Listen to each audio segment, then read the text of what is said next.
سوال کہ جس کا نہ کچھ جواب بنا۔ اعتراض نمبر 293۔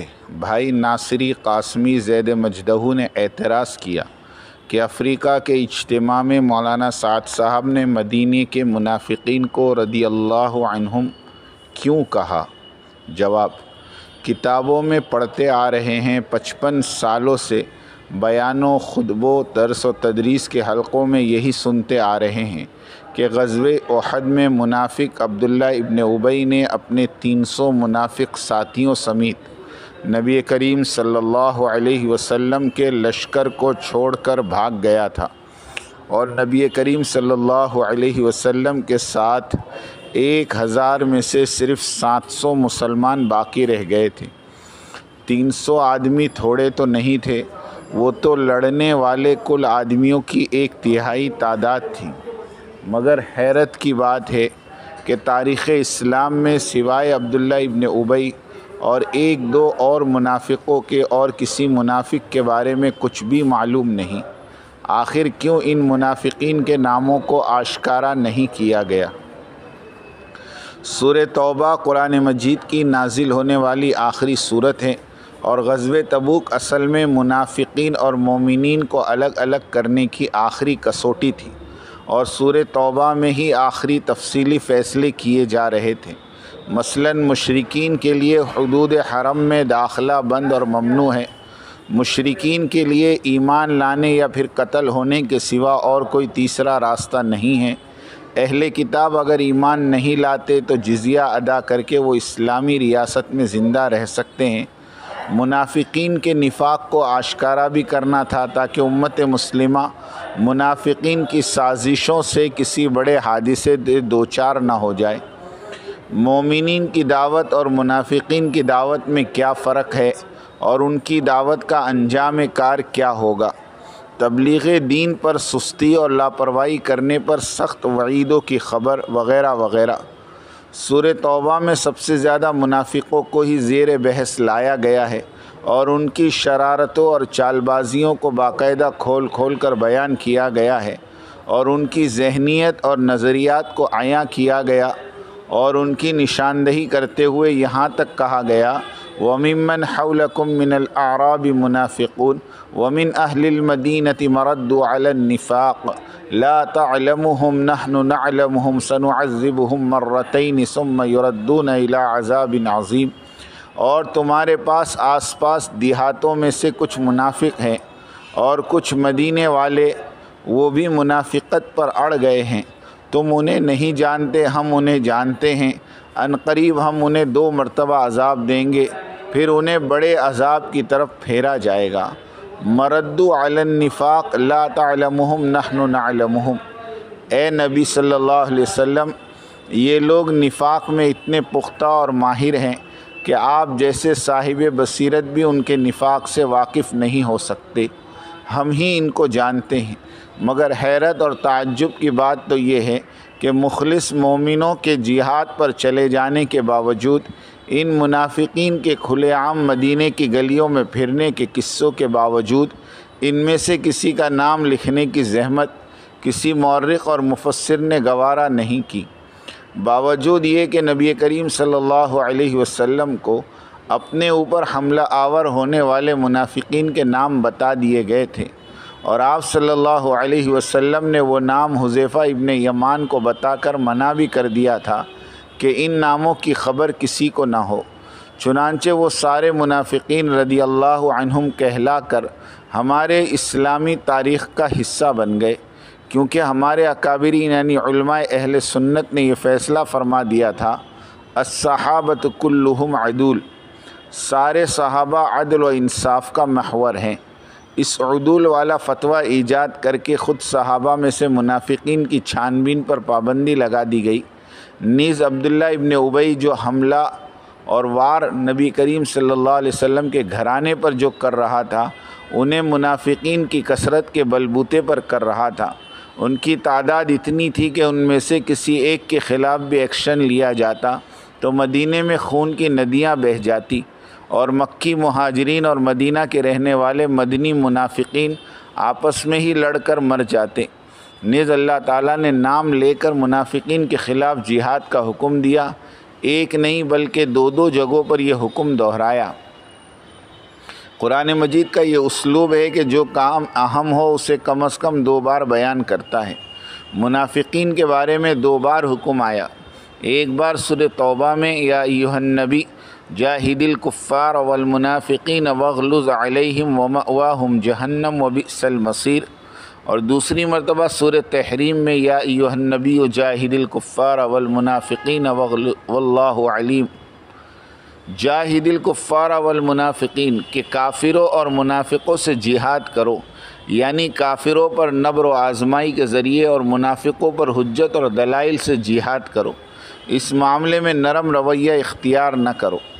عبداللہ ابن احمد نصفی رحمۃ اللہ علیہ فرماتے ہیں، ہر وہ شخص جس کے عقیدے میں فساد ہو اس کے بارے میں بھی یہی حکم ہے کہ حجت اور دلائل کے ساتھ اس سے جہاد کیا جائے اور جتنا ممکن ہو اس کے ساتھ سختی کا برتاؤ کیا جائے۔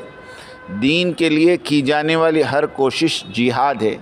اس سے یہ بھی معلوم ہوا کہ جہاد صرف لڑائی کی شکل میں نہیں ہوتا، بلکہ دین کے لیے کی جانے والی ہر کوشش جہاد ہے، خواہ وہ زبان سے ہو یا قلم سے ہو۔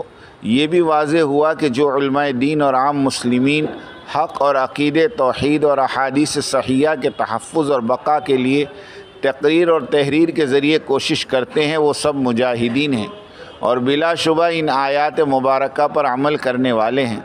اس میں مصنفین اور صحیح مقررین کے لیے بڑی بشارت اور فضیلت ہے۔ دین میں غلط باتیں چلانے والوں پر سختی کرنے کا حکم، وغلظ علیہم کی روح سے احقاق الحق و ابطال الباطل کرنے میں سخت رویہ اور مجادلے کی کیفیت اختیار کرنا اخلاقیات اور اسلامی تعلیمات کے منافی نہیں، اور نہ ہی یہ شدت پسندی ہے، بلکہ یہ عین اسلام کی تعلیمات اور اللہ تعالیٰ کے حکم کی تعمیلی شکل ہے۔ البتہ بیجا سختی یا اسلامی تعلیمات کے منافی قتل و غارت گری ضرور حرام ہے، جیسے آج کل مسلک و مذہب کے نام پر ایک دوسرے کو ذلیل و رسوا کرتے پھرتے ہیں اور مار دھاڑ بھی کرتے ہیں، حق کی آواز کو دبانے کے لیے مخالفت کی مہم چلاتے ہیں۔ یہ سب جور و ظلم ہیں جن پر اللہ تعالیٰ عنقریب سخت گرفت فرمائیں گے۔ خلاصہ کلام یعنی ہمیں منافقین کے سردار عبداللہ ابن ابی کے سوا اور کسی کا نام تک معلوم نہیں۔ خود نبی کریم صلی اللہ علیہ وسلم سے منسوب ہے کہ آپ نے صاحب سر النبی یعنی رازدار حضرت حذیفہ ابن یمان کو منافقین کے نام بتائے اور ساتھ ہی ان ناموں کو ظاہر نہ کرنے پر اور ان پر پردہ ڈالنے کا حکم دیا۔